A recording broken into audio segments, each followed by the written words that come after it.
Jesús sería procomunista. Yo soy Michelle Nadiña, que hablamos de filosofía. Ella se presenta como filósofa. Veremos si está a la altura de lo que dice ser. Espero que los argumentos sean un poquito más sofisticados que el clásico Jesús ayudaba a los pobres, por tanto, sería comunista. Porque eso no es precisamente hacer filosofía. Es encontrar una coincidencia y pegarle una etiqueta política. Empecemos. Les firmo que ya los hice enojar.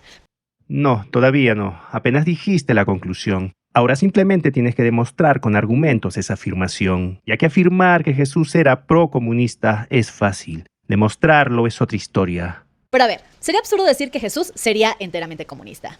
Ni enteramente, ni la mitad, ni la cuarta parte. Si vamos a hablar de historia y filosofía, tendremos que demostrar algo más que unas cuantas coincidencias. Así que veamos cuáles son esos supuestos principios comunistas de Jesús. ¿Por qué? Porque tanto Jesús como Marx se llevan casi unos 2000 años de diferencia. Hasta aquí todo bien, pero veamos si como sospecho está poniendo el parche antes de la herida, ya que empieza con una verdad indiscutible. Veamos si sobre esa verdad construye una serie de falacias. Jesús está antes del capitalismo, antes del socialismo y antes de la creación del concepto comunista. Bueno, aquí empieza lo interesante. Veamos esos supuestos principios comunistas de Jesús. Y como bien dice ella y se presenta como filósofa, espero que haga quedar bien a los filósofos y nos dé argumentos que estén a la altura. Pero yo sí considero que hay muchos principios del comunismo con los cuales Jesús podría estar de acuerdo. Cuando leemos los evangelios, de hecho, podríamos ver y darnos cuenta de que se critica profundamente la acumulación de riqueza. Lo que Jesús critica es la avaricia y el apego a la riqueza. Su crítica es fundamentalmente moral. Advierte sobre convertir el dinero en el centro de la vida y sobre la indiferencia hacia quien necesita ayuda. Porque tener bienes no convierte automáticamente a alguien en avaro, del mismo modo que tener poco no convierte automáticamente a alguien en generoso. Una persona puede tener mucho y ser extraordinariamente generosa, mientras otra puede tener muy poco y ser profundamente egoísta. Por eso, el problema que plantea Jesús no es simplemente cuánto tienes, sino qué relación tienes con lo que tienes. Y eso es una crítica moral a la avaricia, no una teoría comunista sobre la propiedad. Convertir esta crítica a la avaricia en un principio comunista es confundir una enseñanza moral universal con una ideología política específica. Jesús dice, es más fácil que un camello pase por el ojo de una aguja a que un rico entre al reino de Dios. Y cuando un joven rico le pregunta que qué tiene que hacer para alcanzar la vida eterna, Jesús le responde, vende todo lo que tienes, dáselo a los pobres y sígueme. Y esto me parece una postura mucho más radical que solamente decir sé generoso. Aquí nuevamente se confunde una enseñanza moral con una doctrina económica. Jesús efectivamente utiliza una imagen radical para advertir sobre el peligro que la riqueza puede representar para quien está apegado a ella. Y al joven rico le pide que venda sus bienes y dé el dinero a los pobres. Pero fíjense en algo fundamental. Jesús no dice la propiedad privada es inmoral, no habla de abolirla, ni propone colectivizar los medios de producción. Está interpelando a un individuo concreto y poniendo a prueba qué lugar ocupan sus riquezas en su vida. De hecho, no le dice a un gobierno que confisque sus bienes, le pide al propio hombre que renuncie voluntariamente a ellos. Por tanto, este pasaje puede demostrar que Jesús tenía una crítica muy profunda al apego a la riqueza, pero no demuestra que fuera procomunista ni mucho menos comunista. Una cosa es decir, no seas esclavo de tus bienes, y otra completamente distinta, abolamos la propiedad privada. Entre ambas cosas hay un abismo de distancia. Entonces, resumiendo esta parte, Jesús estaba poniendo a prueba el corazón del hombre rico. No estaba redactando el programa económico del Partido Comunista. Jesús no parece pensar que la riqueza es moralmente neutral. La riqueza aparece constantemente como un peligro espiritual. Y también dice que no pueden servir tanto a Dios y al dinero. Aquí sí hay algo que concedo. Jesús no presenta la riqueza como moralmente neutral. Advierte repetidamente sobre el peligro espiritual de convertir el dinero en un ídolo y dice que no se puede servir a Dios y al dinero. Pero nuevamente, ¿qué demuestra esto? Demuestra que Jesús considera peligroso el apego a la riqueza, no que considere ilegítima la propiedad privada. Una cosa es decir, no seas esclavo del dinero, y otra muy distinta, decir, nadie debe ser propietario.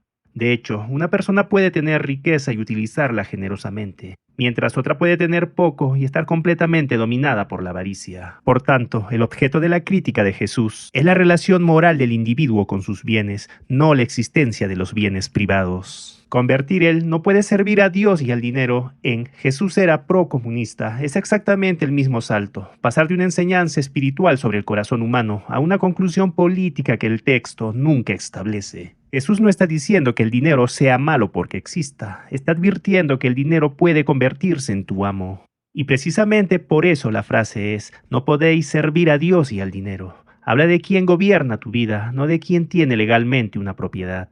Si cada crítica moral al dinero fuera automáticamente comunista, tendríamos que declarar comunista a cualquiera que alguna vez haya dicho que el dinero no lo es todo. Por suerte, la filosofía exige algo más que encontrar una frase que nos guste y ponerle una etiqueta política. Y ojo, les digo esto no porque de hecho creo en Jesús ni nada por el estilo, de hecho yo me considero amplia y abiertamente atea, pero sí trato de estudiar la Biblia de una forma histórica. Y aquí tengo que hacer una precisión. Que ella sea atea no invalida absolutamente nada de lo que diga sobre Jesús, pero tampoco convierte automáticamente su interpretación en histórica. Ser atea y estudiar la Biblia históricamente son dos cosas. Demostrar históricamente que Jesús era procomunista es otra muy distinta. Porque una cosa es analizar qué dicen las fuentes y qué podemos reconstruir históricamente sobre Jesús, y otra es tomar determinados pasajes, interpretarlos desde categorías políticas modernas y después presentar esa interpretación como si fuera una conclusión histórica objetiva.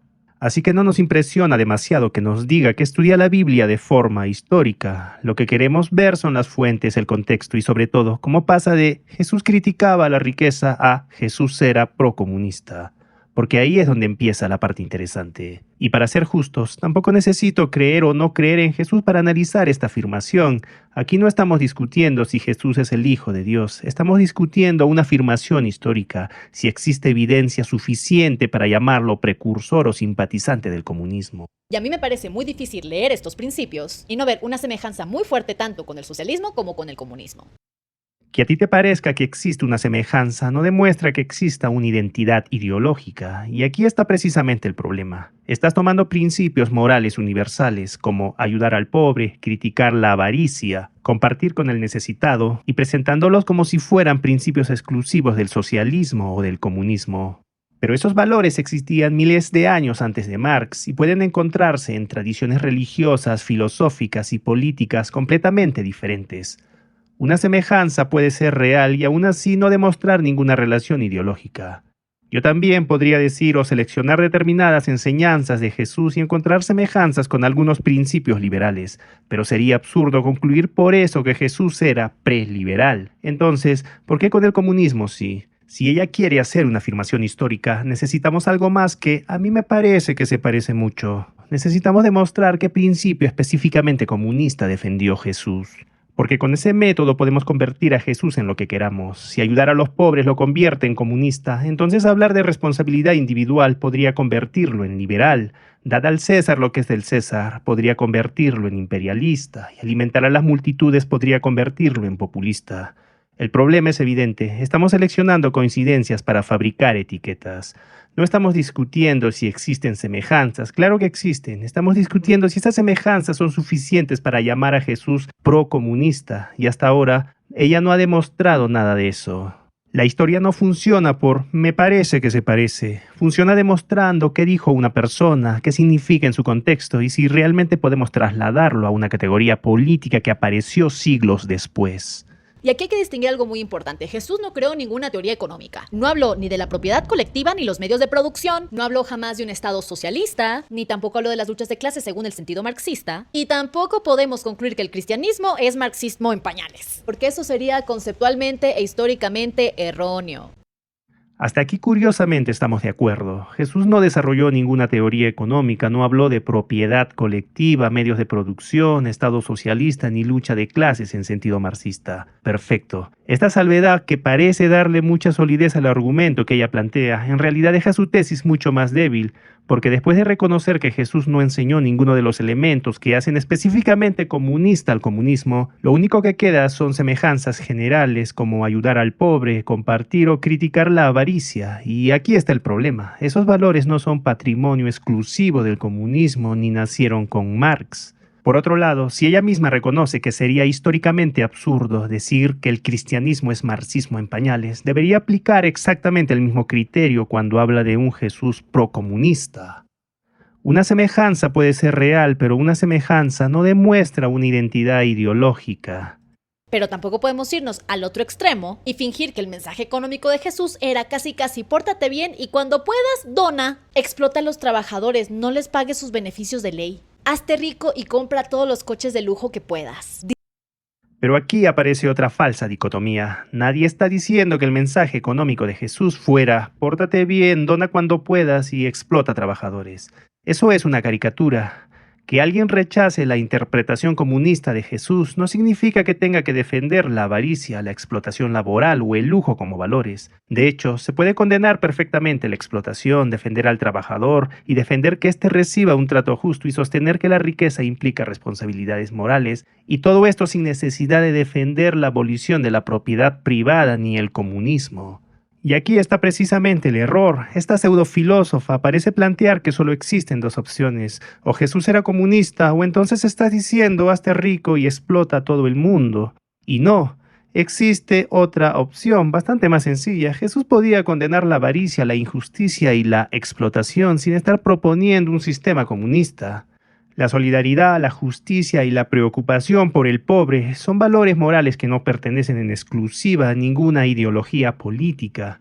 Así que no hace falta convertir a Jesús en comunista para reconocer que su mensaje contiene una profunda crítica al egoísmo y a la indiferencia hacia el más necesitado. Discrimina a los otros conforme a su clase socioeconómica. Búrlate del pobre y dile que si no sale de su condición es porque simplemente no se esfuerza lo suficiente. Discrimina a los otros conforme a su clase. Resulta bastante irónico que se diga que quienes rechazan el comunismo se burlan de los pobres, cuando fueron precisamente los movimientos comunistas quienes prometieron redimirlos a través de una sociedad sin clases, sin explotación y de igualdad absoluta. El problema es que una y otra vez la realidad terminó siendo muy distinta a la promesa. En lugar de eliminar jerarquías, crearon nuevas élites privilegiadas, y en lugar de liberar al trabajador, lo hicieron depender del Estado. Y en lugar de sacar a la gente de la pobreza, muchos de estos regímenes terminaron administrándola y justificándola, culpando siempre a un enemigo externo. El comunismo puede sonar muy bonito en teoría, pero la historia nos obliga a juzgarlo por lo que hizo en la práctica. Y ahí es donde la promesa de igualdad muchas veces terminó convirtiéndose en pobreza para muchos y privilegio para pocos. Porque burlarse del pobre no es solamente decirle, eres pobre porque no te esforzaste lo suficiente.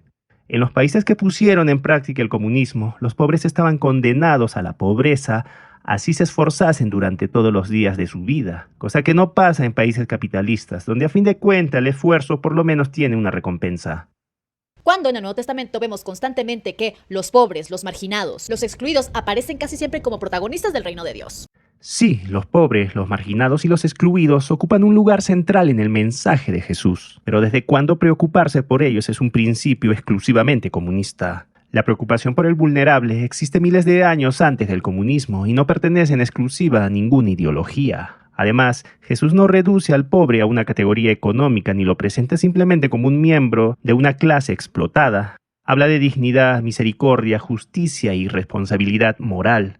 Entonces, si preocuparse por los pobres fuera suficiente para ser comunista, el comunismo tendría el monopolio histórico de la compasión, y afortunadamente la historia es bastante más grande que eso. Mientras que la riqueza, el prestigio y el poder aparecen bajo sospecha. Sí, el Nuevo Testamento advierte sobre el peligro de la riqueza, el prestigio y el poder, especialmente cuando se convierten en objetos de idolatría o dominación.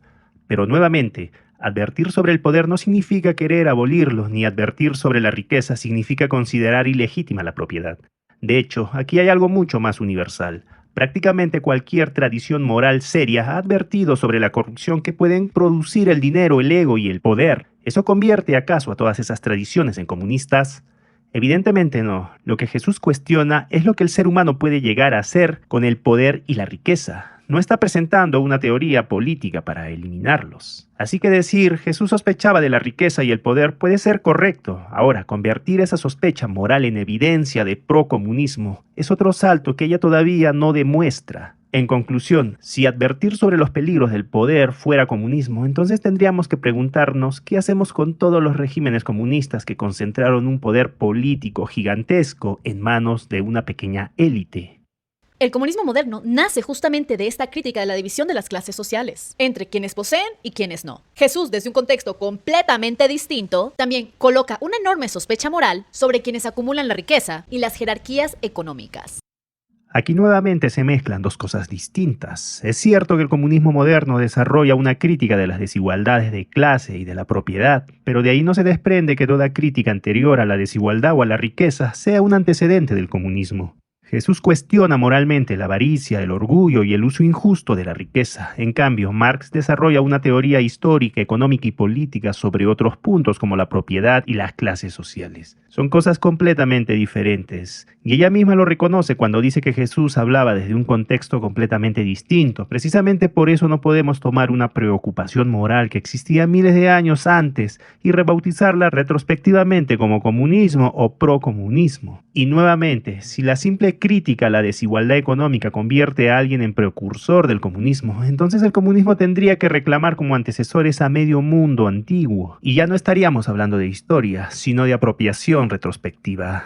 Por eso yo no diría que Jesús fue comunista, pero que sí podría comulgar con varios de estos principios. Y es que si lo planteamos así, Jesús terminaría comulgando con media historia de las ideas, porque ella lo que hace es plantear principios demasiado generales. Con esa misma lógica podríamos encontrar en las enseñanzas de Jesús coincidencias con el capitalismo, el libre mercado, el imperialismo o incluso el anarcocapitalismo, y precisamente ahí está el problema. Una coincidencia puntual no demuestra una identidad ideológica. Un ideal según el cual la comunidad debe estar por encima de la acumulación individual. Pero ¿tú qué opinas? ¿Crees que Jesús hubiera comulgado con estos principios o no? Y si sí, dame fundamentos. Te leo en los comentarios. Un ideal según el cual... Y hasta aquí hemos llegado con los argumentos de esta filósofa de la confusión. Como hemos visto, prácticamente toda su tesis se sostiene sobre el mismo procedimiento. Tomar enseñanzas morales de Jesús, encontrarles alguna semejanza con ideas comunistas y presentar esa semejanza como una suerte de evidencia de que Jesús era procomunista. Pero al mismo tiempo ella introduce todas las salvedades históricas y conceptuales necesarias para adelantarse a posibles refutaciones. Es decir, afirma la tesis, la matiza cuando puede ser refutada y luego vuelve a rescatarla mediante una definición cada vez más flexible. A mi juicio, esa no es una demostración sólida, es una forma bastante pobre de hacer filosofía, historia y en general pensamiento crítico. Y bueno, no olviden de dejar un like y un comentario si te gustó el contenido de hoy y nos vemos en un siguiente video. No es show, no es circo, no es performance, moral, es teoría.